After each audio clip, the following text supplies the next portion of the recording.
yang paling ganteng. Saat ini kita mau ke RRI untuk mengisi acara Ibu Kartini memanggil. Kalian di rumah jangan lupa stay tune di radio Pro 2 Virtual. Semoga materi yang akan disampaikan hari ini dapat dimengerti dan dipahami. Selamat menyaksikan.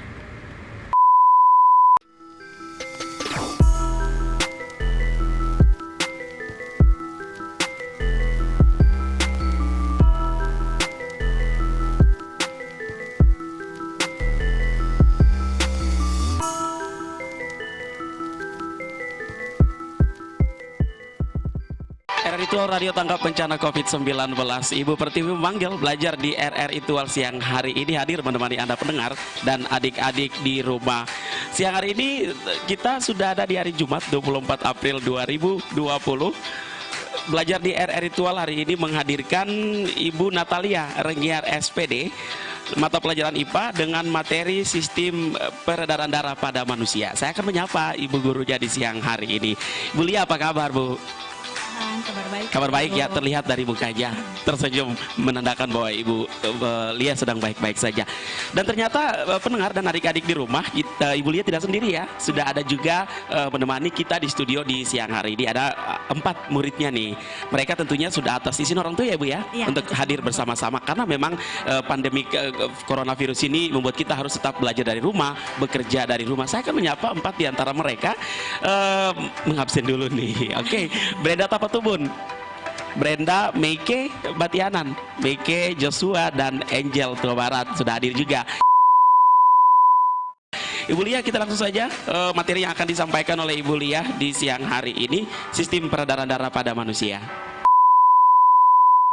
Ya, baik adik-adik, walaupun dalam kondisi pandemi corona seperti ini, Ibu harap kalian tetap belajar, semangat belajarnya, karena kalian adalah generasi penerus bangsa, kalianlah yang menentukan maju atau tidaknya bangsa ini ke depannya. Ya adik-adik, hari ini kita akan belajar tentang sistem peredaran darah pada manusia. Kalau mau tahu tuntas tentang materi ini, hal-hal yang harus kalian ketahui adalah yang pertama, apa itu sistem peredaran darah dan fungsinya dalam tubuh manusia. Kemudian apa saja alat-alat peredaran darah, kemudian bagaimana mekanisme peredaran darah pada manusia, dan kelainan atau penyakit yang ada pada sistem peredaran darah manusia. Nah, kita mulai saja dari yang pertama. Yang pertama yaitu, apa itu sistem peredaran darah pada manusia dan fungsinya. Nah, fungsi sistem peredaran darah pada manusia secara umum ada 3. Yang pertama itu sebagai transportasi berbagai zat di dalam tubuh. Kemudian yang kedua adalah proteksi dari berbagai benda asing. Yang ketiga adalah fungsi regulasi, yaitu mengatur keseimbangan tubuh dan suhu dan pH tubuh. Kemudian perlu kalian ketahui bahwa 8% dari total berat badan kita itu adalah berat darah. Jadi misalnya Mike punya berat badan misalnya 45, kurang lebih berarti 3,6 kg itu adalah berat darah kalau ditimbang. Nah, darah ini memiliki fungsi yang sangat penting sekali dalam kehidupan kita. Kegunaan darah itu sangat banyak, karena kegunaannya yang banyak inilah maka darah memiliki komposisi yang banyak dan kompleks. Jadi secara mudah dapat dikatakan darah itu berguna untuk mengangkut bahan atau zat makanan, oksigen, sisa-sisa metabolisme, dan hormon di dalam badan manusia. Selain itu, darah juga menjadi penjaga kadar asam basa dan cairan tubuh dan pengontrol suhu badan. Nah, itu tentang fungsi dari peredaran darah. Yang kedua adalah alat peredaran darah. Nah, kalau kita berbicara tentang alat peredaran darah ini, Kak Igo dan adik-adik sekalian di rumah, alat peredaran darah ada 3. Yang pertama adalah darah, yang kedua adalah jantung sebagai pusat peredaran darah, dan yang ketiga adalah pembuluh darah. Nah, kita mulai dari yang pertama. Darah. Nah, darah sendiri terdiri dari 2 komponen penyusun utama. Yang pertama yaitu plasma darah. Plasma darah ini presentasinya di dalam darah itu lebih besar dari sel-sel darah, yaitu presentasinya kurang lebih 55%. Plasma darah terdiri dari protein-protein darah seperti imunoglobin, albumin, protein, nutrisi, hormon, gas-gas terlarut, serta zat hasil ekskresi. Walaupun terlihat banyak, namun 90% penyusun plasma darah ini ternyata adalah air. Nah, sekarang bagian yang kedua adalah sel-sel darah. Nah, sel-sel darah ini ada 3. Yang pertama adalah sel darah merah. Sel darah merah itu eritrosit, dan yang kedua adalah sel darah putih atau leukosit, dan yang ketiga adalah keping darah atau trombosit. Kita akan bahas satu-satu. Yang paling pertama adalah sel darah merah. Sel darah merah atau eritrosit.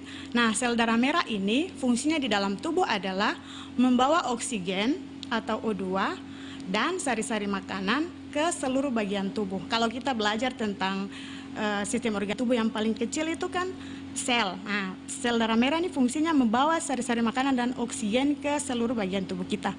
Nah, yang kedua adalah sel darah putih atau leukosit. Nah, leukosit ini berfungsi sebagai sistem imun. Selain itu, dia juga menjaga kekebalan tubuh dan sistem pertahanan tubuh. Jadi leukosit atau sel darah putih ini berfungsi untuk menetralkan bakteri dan kuman yang masuk melalui aliran darah atau dari luka yang terbuka atau yang masuk ke dalam tubuh dan yang ingin menyerang tubuh kita. Jadi kalau ibarat tubuh kita ini negara, leukosit ini adalah seperti Polri dan TNI-nya, seperti itu. Jadi Polri dan TNI kan punya fungsi memastikan bahwa kita semua harus dalam keadaan aman. Nah, begitu pula dengan fungsi dari leukosit ini. Jadi fungsi vitalnya di dalam tubuh itu untuk mencegah, menangkal bakteri atau kuman yang ingin menyerang tubuh kita. Jadi intinya fungsinya sebagai sistem imun. Nah, kenapa sampai leukosit bisa melakukan hal itu? Karena leukosit ini punya sifat amemoid yang dapat bergerak bebas serta sifat fagositosis, yaitu sifat memangsa bakteri dan sel-sel yang telah mati. Kemudian yang ketiga adalah keping darah. Nah, keping darah ini biasanya kita kenal dengan trombosit. Trombosit ini memiliki bentuk yang tidak teratur, tidak berwarna, tidak berinti, berukuran lebih kecil dari sel darah merah dan sel darah putih tadi. Kemudian mudah pecah. Nah, apa sih trombosit? Kemudian tugasnya apa di dalam tubuh? Nah, tugasnya itu untuk menggumpalkan darah. Misalnya nih, Joshua terjatuh. Nah, Joshua terjatuh, fungsi sel keping darah berfungsi pada saat itu, fungsinya itu menggumpalkan darah sehingga darah yang keluar dari ketika kita terjatuh atau terluka itu tidak terlalu banyak karena ada trombosit atau keping darah. Jadi darah di dalam tubuh memiliki fungsi yang banyak. Selain untuk menyalurkan gizi dan mineral yang dibutuhkan oleh tubuh, darah juga berfungsi sebagai pengantar oksigen dari paru-paru dan mengangkut karbon dioksida. Dengan adanya kedua hal ini memungkinkan kita bisa beraktivitas.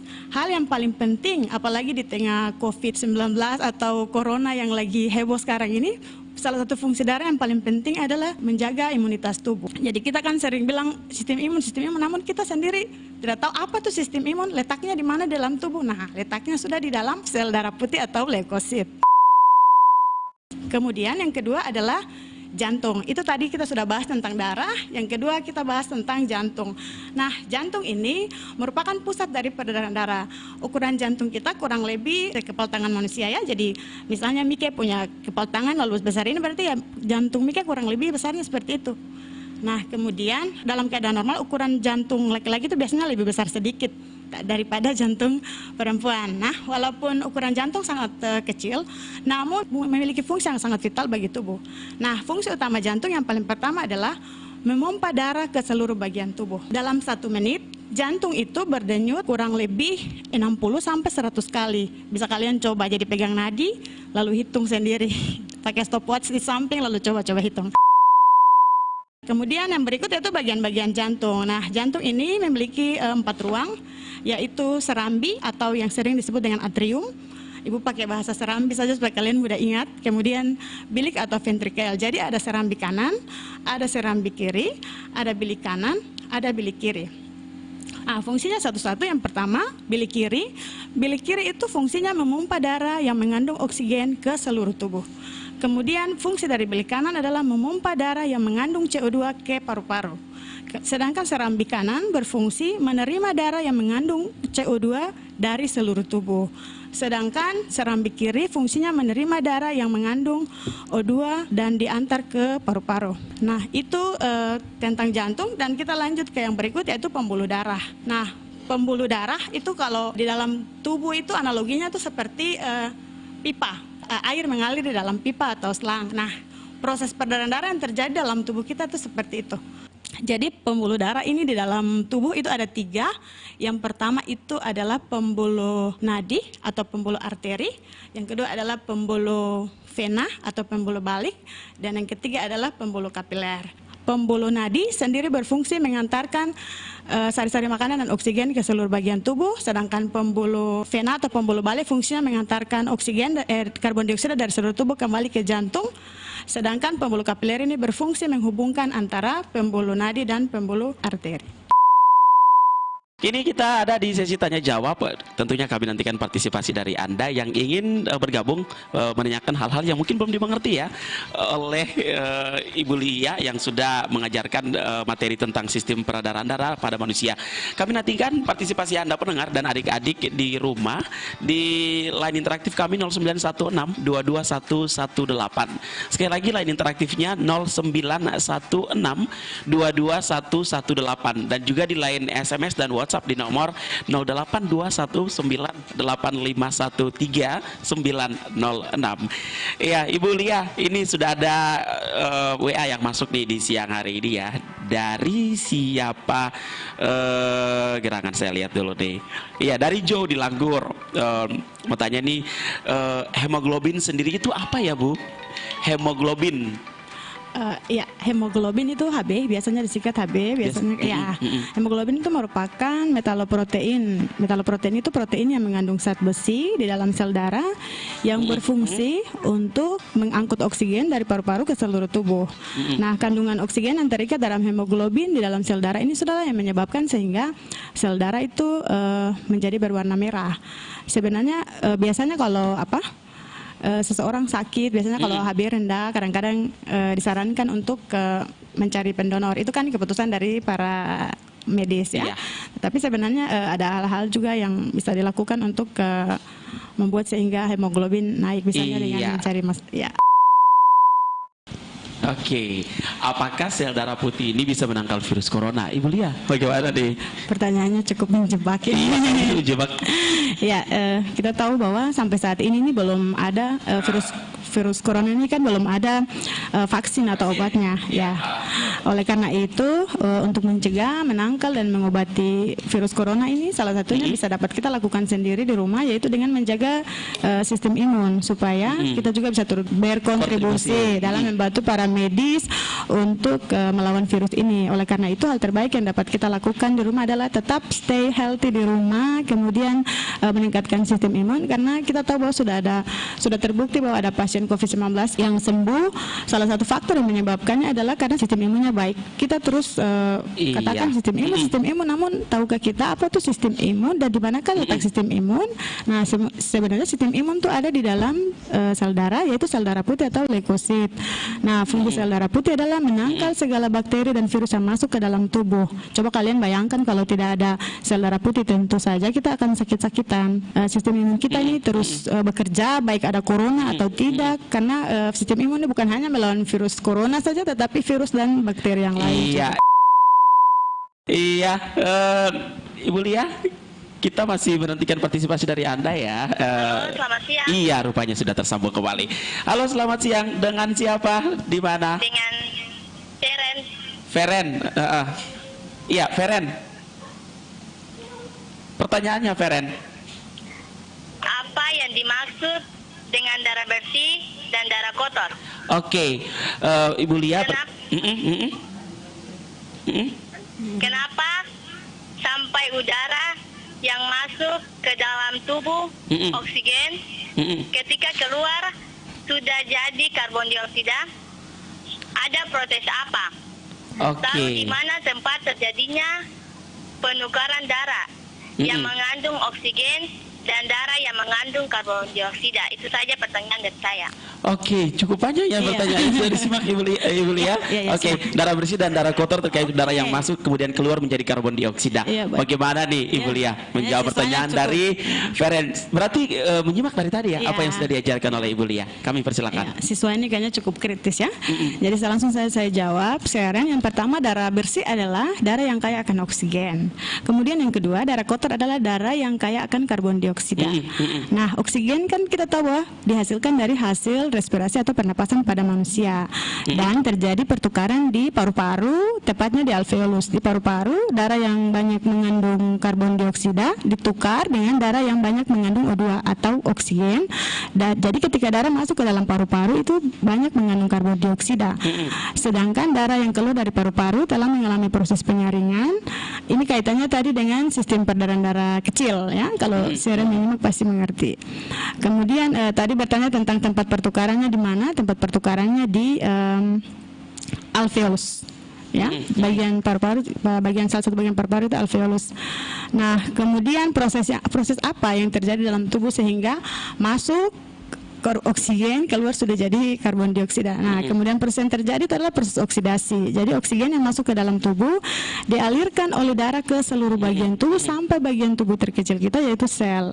Dan terjadi proses oksidasi yang menghasilkan karbon dioksida yang akan dialirkan oleh vena ke seluruh bagian tubuh dan kembali ke jantung dan selanjutnya menuju ke paru-paru dan akan terjadi pertukaran gas. Begitu pula seterusnya mekanismenya seperti itu. Iya. Iya. Halo Marsha. Saya akan Iya. bertanya tentang tadi itu Ibu jelaskan mengenai fungsi dari sel darah putih. Iya. Fungsinya yaitu sebagai antibodi dan sebagai sistem imun, sehingga memakar berbagai macam bakteri, virus, dan penyakit yang masuk ke dalam tubuh kita. Apakah sel darah putih ini juga bisa memangkal virus corona? Iya, pertanyaannya. Terima kasih. Iya, yang sudah dijelaskan oleh Ibu tadi ya, sel darah putih ternyata berfungsi untuk sistem imun. Iya, sistem imun. Bagaimana dengan virus corona? Apakah sistem sel darah putih ini bisa membantu seseorang untuk bisa terhindar dari virus corona ini? Iya, jadi kita tahu bahwa sudah ada pasien COVID-19 itu kan yang sembuh walaupun sampai sekarang belum ada vaksin atau obatnya. Jadi sebenarnya sistem imun itu juga bisa membantu. Membantu, bukan saya di sini katakan bukan menyembuhkan ya, membantu. Jadi yang perlu kita lakukan adalah tetap menjaga sistem imun. Sistem imun kita tuh adanya di sel darah putih atau leukosit. Ya, itu saja. Iya, Ibu Lia, terima kasih ya, hari ini luar biasa anak-anak muridnya juga yang sudah bergabung. Ibu Lia mungkin ada kesimpulan yang ingin disampaikan oleh Ibu, kami persilakan. Jadi kesimpulan dari proses belajar mengajar kita hari ini adalah yang paling pertama kita sudah belajar tentang ingat bahwa fungsi sistem peredaran darah itu ada 3, yaitu fungsi transportasi sebagai transportasi berbagai saat, proteksi berbagai benda asing, dan fungsi regulasi.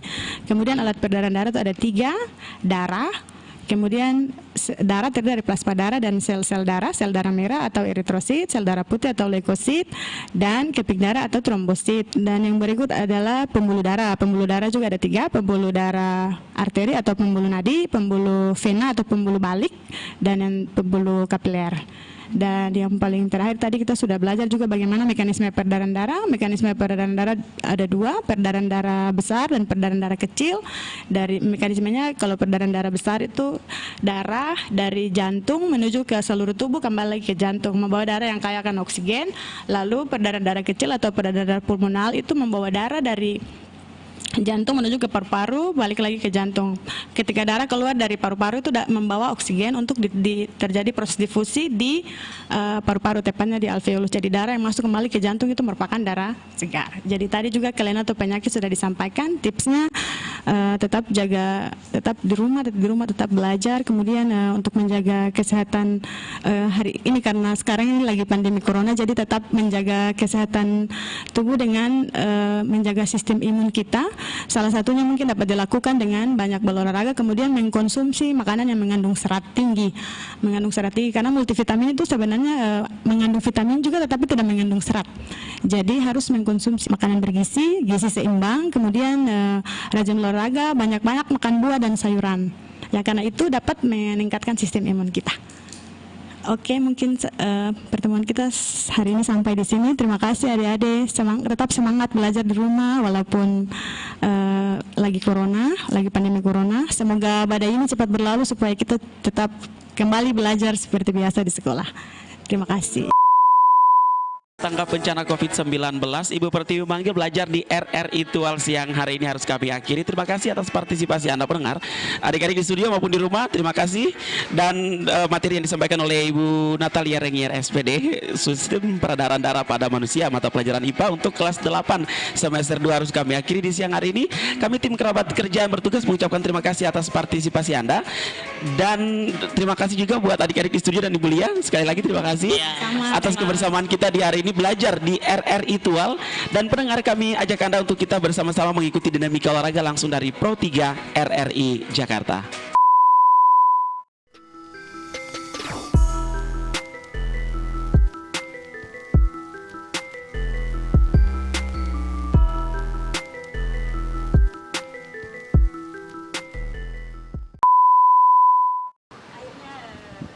Rasa lega juga karena belajar di RRI hari ini sudah selesai. Terima kasih anak-anakku sudah mendampingi hari ini. Kami ikut juga. Terima kasih banyak kepada seluruh guru dan dunia dari Tual. Semoga